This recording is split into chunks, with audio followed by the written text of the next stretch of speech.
Today I'm going to be talking about email marketing optimization, and I have one or two iconoclastic ideas to share with you. Fundamentally, and here's the TLDR version. If you listen to this and drop off, you've got the gist of it. Strategy matters a lot more than tactics, and content matters a lot more than creativity. Okay, so with that in mind, let's get started. Actually, I just want to say I'm super energized, not only for 2 coffees, but also this box arrived and it's got a whole bunch of these Unify glass break sensors in.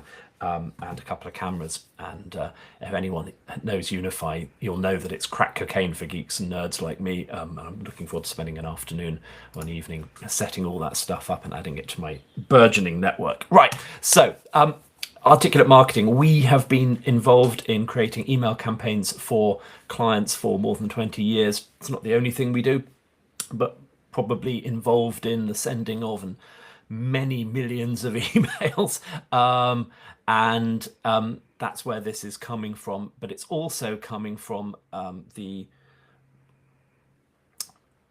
careful thinking about what works and what doesn't, and trying to take a little bit of a step back and a little bit more of a strategic view of how we do email marketing. There's the agenda. If you're reading this, watching this later, you might come back to it. We'll share the recording and the slides with you.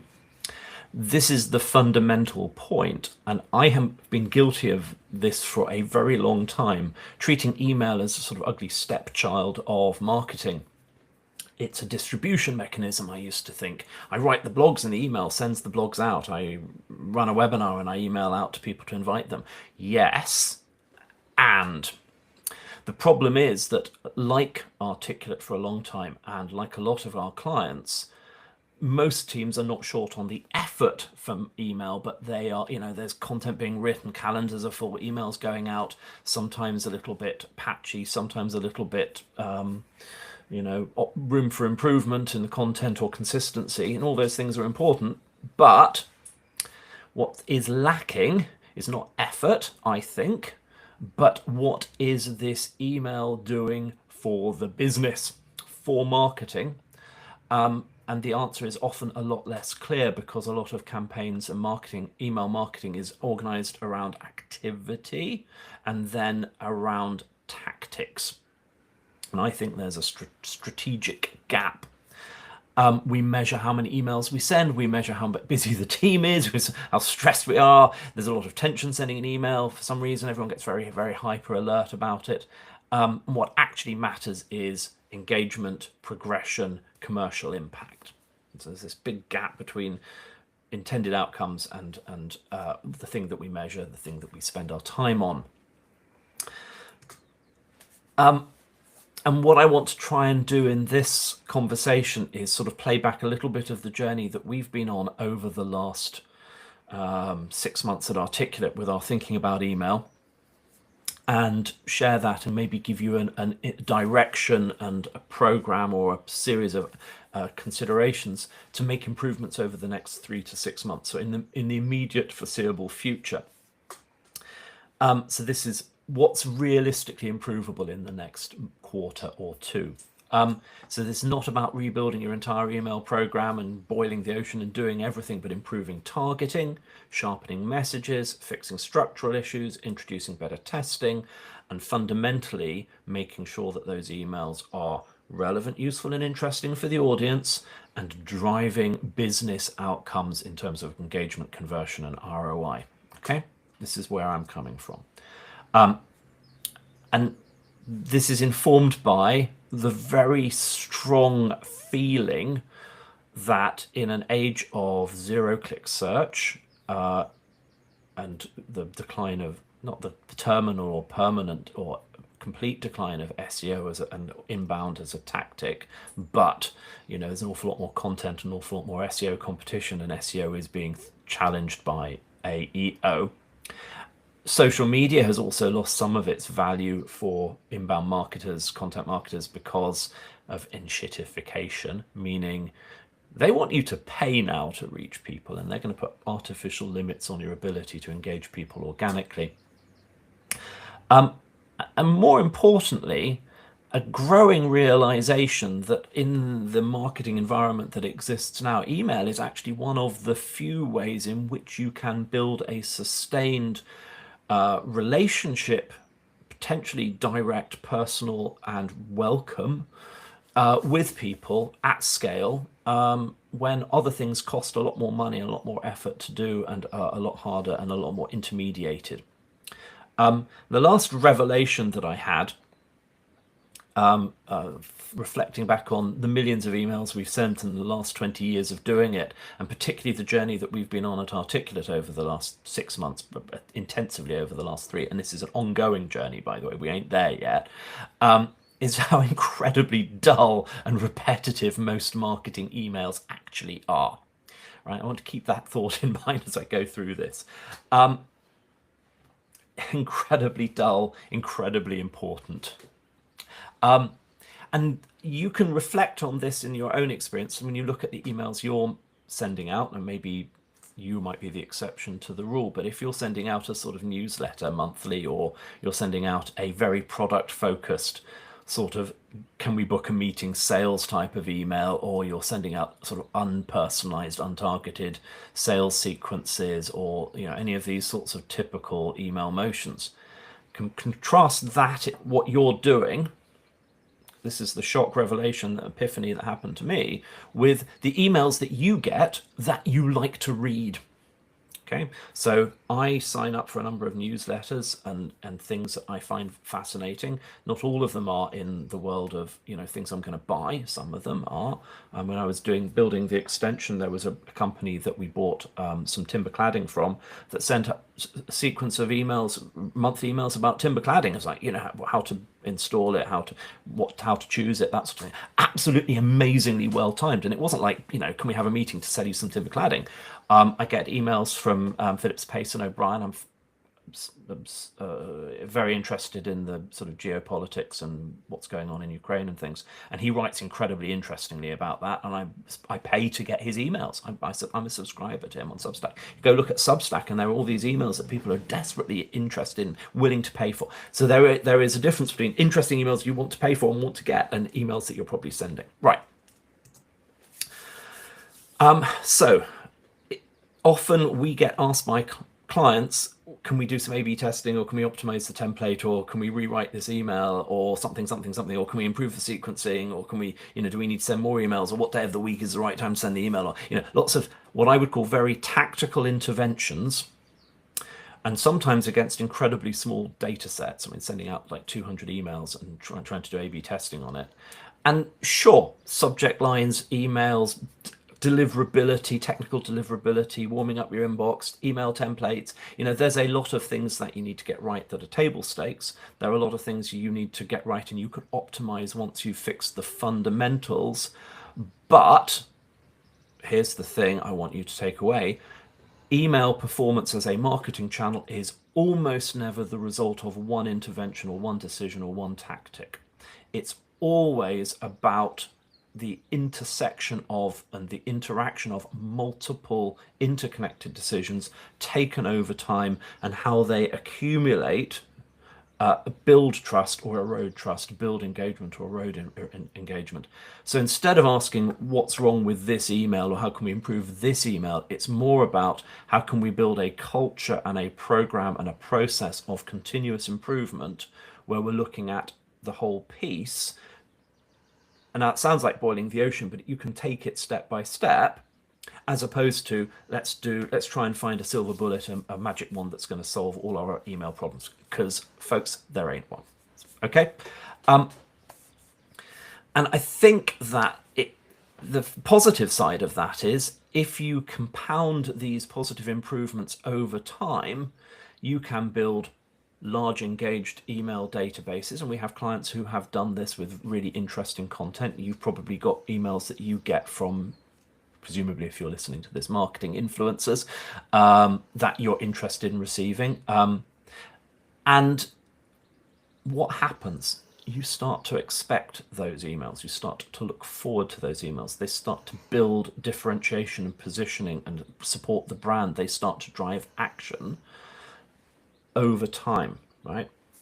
So this is the point, the positive point, which is improvements compound, deficits also compound, and broadly speaking, most emails are ignored. So if your email thing is, sign up for a newsletter on the website and there's no reason why you should do it, and there's no particular value, and the newsletter is rather generic, lots of pictures of the Christmas party and new product announcements and things, and it's all about you and your language and your thing, and you send that intermittently, maybe 3 in one quarter and then nothing for 3 months and another one next quarter, and you're surprised that nobody signs up for your newsletter, nobody opens it, nobody engages in it, nobody buys anything.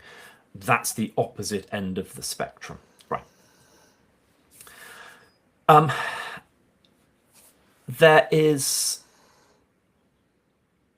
also a gap, and I would advocate a reporting and analysis gap that drives the misapplication of effort with optimizing email campaigns, right? So email tools like HubSpot, MailChimp, whatever, will present things like open rate, click rate, engagement over time, typically in the first 24 hours, and then it drops off very much.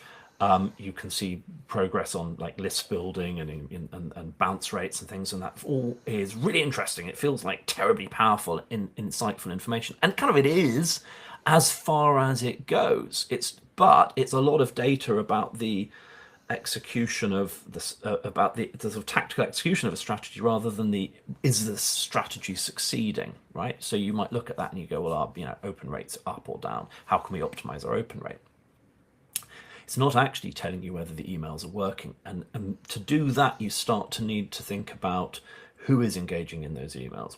Are they driving, for example, in our case, thank you very much, webinar attendance. This is one of the things that we're keen about. Do some segments perform better than others? How well targeted are those emails? Is the targeting for this micro targeting of marketing leaders in sustainability companies with this kind of content doing better than generic persona-led campaigns, and so on? So these kinds of questions become more important. The great news is, at the moment, thank you to AI, if you've got Claude MCP'd into your HubSpot account, you can start to ask those sorts of questions much more cheaply and efficiently than you used to be able to do.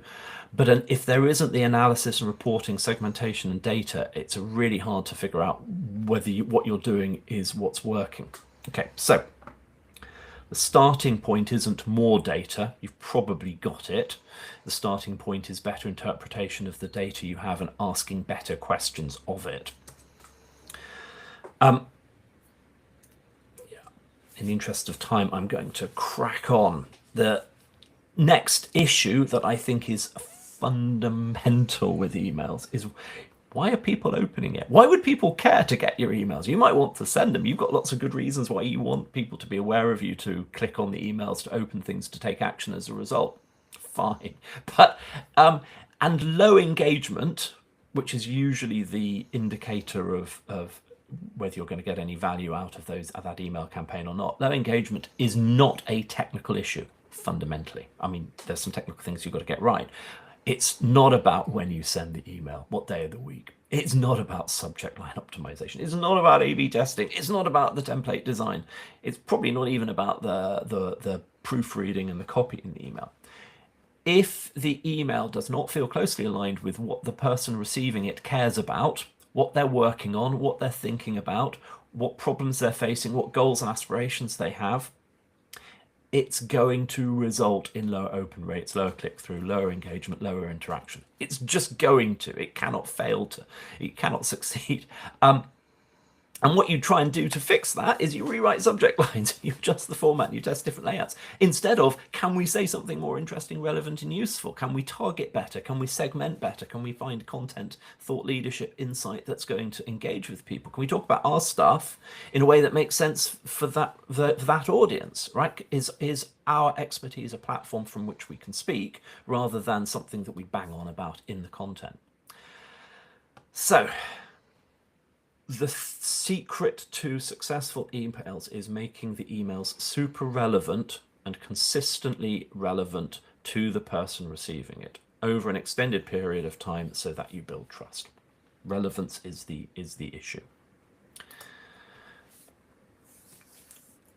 The broader you are in your messaging, the less relevant you will be. So when you imagine somebody, and you do this every day when you open your inbox in the morning, scanning through a list of titles and things like that, the ones that are going to stand out are the ones that are, yes, it's that latest email from such and such. I really look forward to, I really want to know about timber cladding. I'm in the middle of that project. I really want to know what's happened in Ukraine this week. I really want to know about, the latest insight in unified networking, right? Stuff that talks, show me you know me. And the stuff that looks sketchy, generic, little bit sales BSy, that's going to go to the back of the queue even if it isn't spam filtered. So the first win is in targeting. So if you can target by persona, sector, geography, this helps a lot. There's absolutely stacks of evidence, including our own experience, that sending emails to people that are sector specific does better than sending generic emails, right? Sending persona, marketing leader persona emails to everybody is less effective than sending marketing persona leader emails for sustainability or health tech or whatever the sector is. And often that's just a case of changing the language and repositioning the content slightly. It doesn't mean having a whole separate content stream necessarily. It also requires, and I've talked about this in previous webinars, work in the email sending platform to classify, segment, and target effectively. So you're building really careful lists of people like, this persona in this sector, or these people with this kind of problem, or at this stage in the buying cycle. The more specific you are, the better. And okay, time's pressing. I've got more things to do, so I'm going to drop the anecdote and move on. This is increasingly easy to do, right? It used to be the case that I would look at a database of 50,000 contacts and cry when a client said we need to segment them better. But now there are tools that can actually go, you can tap into, for example, Breeze Intelligence inside HubSpot to do some AI driven classification. You've got some data enrichment in HubSpot following the Clearbit acquisition. You've got tools like Apollo, you've got tools like Clay. There's a lot more you can do to just go here, 50,000 contacts, go put them in the right personas, right industry sectors, right buying cycle stage. It still takes a little bit of work, and if you need help with that, we can do it. But it's not a case now of lack of capability. You don't have to hire an intern for 3 weeks to go through your database. And you can start looking at behavior, you can start looking at firmographic information, you can start looking at intent-based or life cycle-based segmentation. All of these things are eminently doable. And if you're not thinking about that now, I guarantee you some of your competitors are. And this is the time to get this stuff right. Okay. The next thing that I'm this is probably heretical. While I'm talking about careful segmentation, I think there is so much noise out there, and I'm very wary of what Blair Enns calls misautomation, right? So throwing huge amounts of numbers and just treating email as a numbers game and sending more there's a risk to it, but I think most teams undersend rather than oversend. I think most teams are wary of accidentally pissing people off. This sort of idea that one person gets the wrong email on the wrong day and that it's the end of the world, or you send out an email with a typo. We're all human. People understand that, right? So I think there is some value to frequency. There is some value to follow up. There is some value to quantity. Quantity has a quality of its own. And I'll give you one insight, data insight to support that. When we do webinar promotion, we send 2 promotional emails. Sometimes they vary and sometimes they're the same. There's a little bit of experimentation going on there. And we get the same number of sign-ups off the second email as the first. So if we didn't send a second promotional email, we would be missing half the registrations for our webinars. And I don't know if there's a diminishing return from sending a third. That might be an experiment we should run. So if you've got the content right, the strategy right, the engagement, you're trying to do something that's relevant, useful, and interesting, and you've got the segmentation, so you're sending it to hopefully the right people, you can start to take a risk on dialing up the frequency and quantity without necessarily hurting. just sending the same email to a lot more people, not so good. And this is the point where trust compounds or erodes over time. So a badly architected strategy, bad content, lack of relevance, and so on, is going to cause more problems over time, but getting it right compounds over time because people start looking forward to your emails. Okay. So the subject line is probably the most important text in the email, because you've got to get past that open barrier, right? Will people open it? And there's an awful lot of, thought about, do we do emojis? Don't we use emojis? Do we A/B test? Do we do this? Do we do that? And there's some science and there's some analysis in it. But the main reason why your email isn't being open is when people look at the subject line, they don't think it's relevant to them. That's the thing. So if you put more upfront thinking into how do we make these emails more relevant, useful, and interesting for people, the subject line starts to take care of itself. And I remember, I'm sorry, I forgot to let my 12-year-old Labrador here is quite eager to go out, so I have to let him out. Off you go. Good point.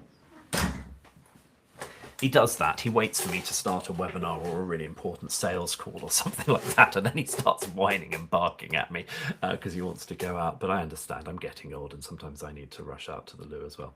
Okay, so that was a little bit more information than you needed. All right. Yeah, I was talking about Don Murray, writing to deadline. He was a Pulitzer Prize-winning journalist in Chicago, and he used to say he would write 50 article titles or 50 leads, and out of that the shape of the story would arrive. And that idea of thinking about the engagement, the subject title of the email, often we use this technique for blogs as a way of sort of sharpening the story and the relevance, is quite a useful technique. Start with how we engage and what we say, and then write the email. Okay. The next thing I think it's really important is stop trying to be tricky or clever or witty with your subject titles, right? When people are scanning through their emails, they don't have the cognitive processing power or the time to make complex decisions about whether that witty line that you spent a long time working on actually is going to be relevant to them. What you need to do is write clear, direct titles that will communicate the value of opening this email. Okay. And that's broadly true of the content as well, right? Clarity beats creativity. There's a lot of science about how people read online, meaning web pages. So they tend to scan, they tend to skip, they look for bullets, they reject or discount hyped language. They are on the lookout for bias, meaning what am I being sold here? So clear, factual, useful, I'm on your side, this is information you're going to find helpful, scannable content in an email. It's the same principle. People are looking at it on a screen, typically 30, 40, 50% on a little phone screen. You don't have time for them to scroll through and read a whole bunch of stuff.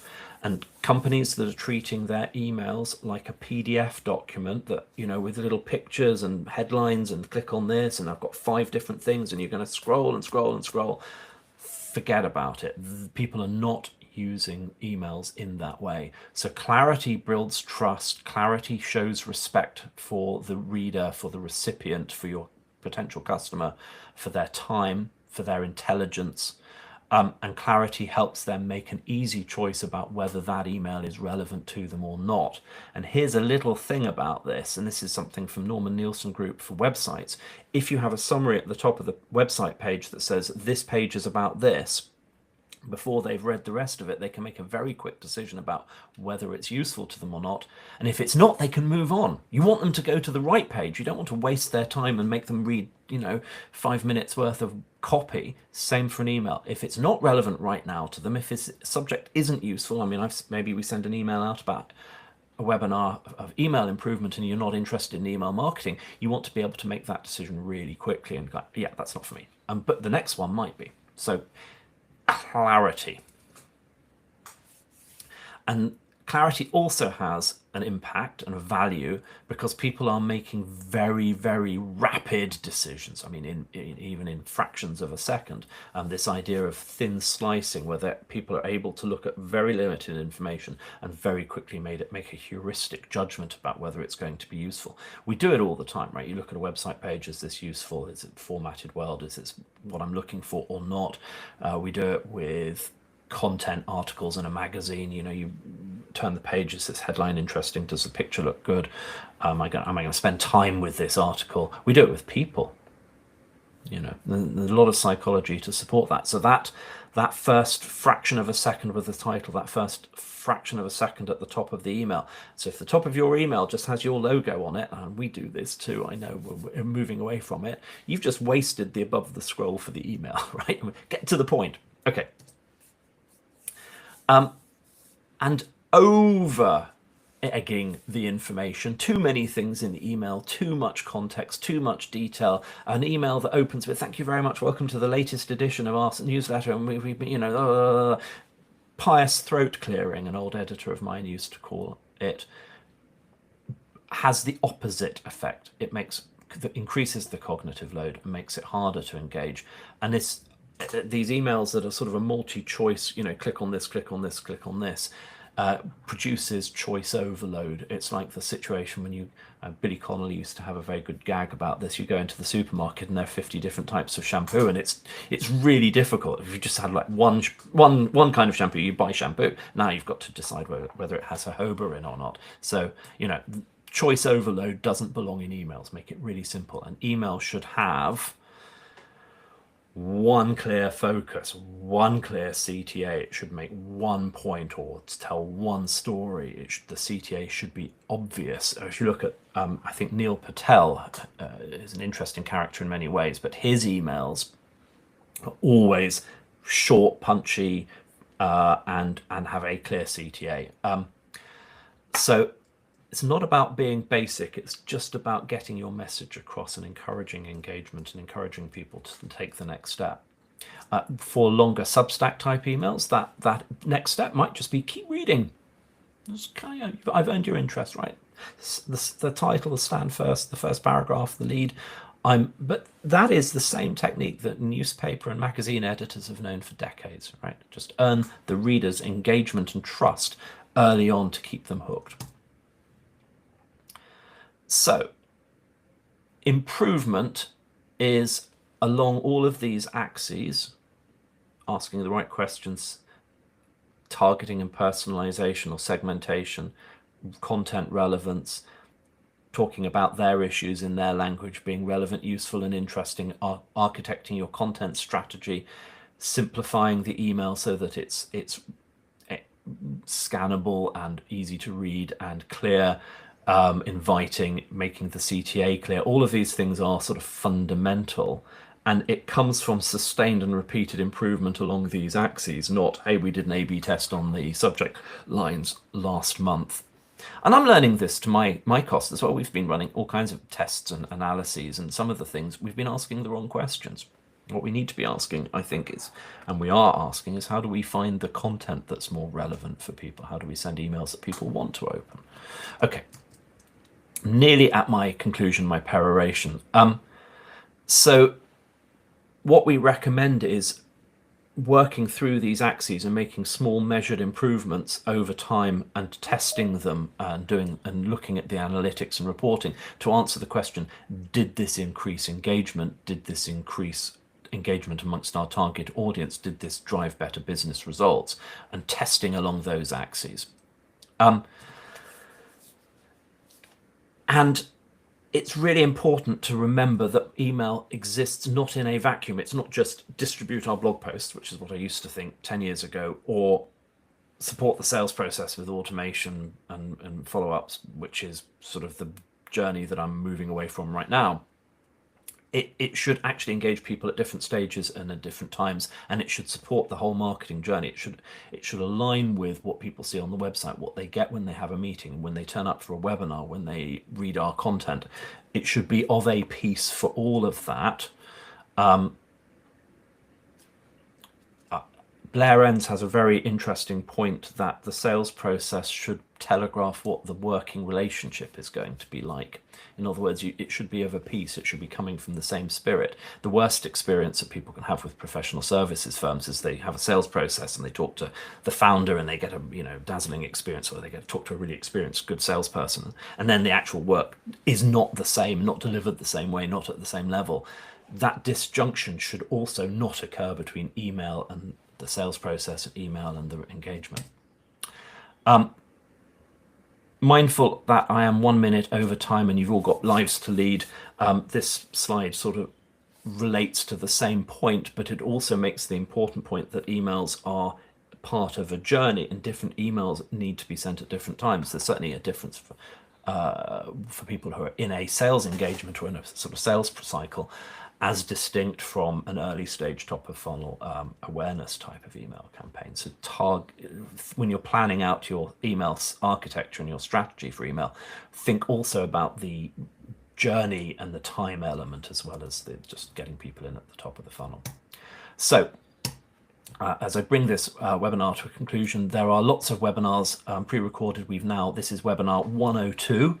So we've done 102 webinars, 101 of them are up on our website. You can go and watch them anytime. There are more coming, so I encourage you to go look at that, sign up for other things. I would also encourage you to get in touch with me if anything I've said has been interesting, useful, piques your curiosity. If you'd like my thoughtful contribution to anything you're doing, you can book up a free call with me. I'm no BS. I'm just going to come along and ask you a bunch of questions and bring some insights. Or you can email me, Matthew@Articulate Marketing. And that brings today's session to a conclusion. Thank you so much for joining me. Thank you for your patience with my dog's shenanigans. I hope to hear from you all soon. Thank you.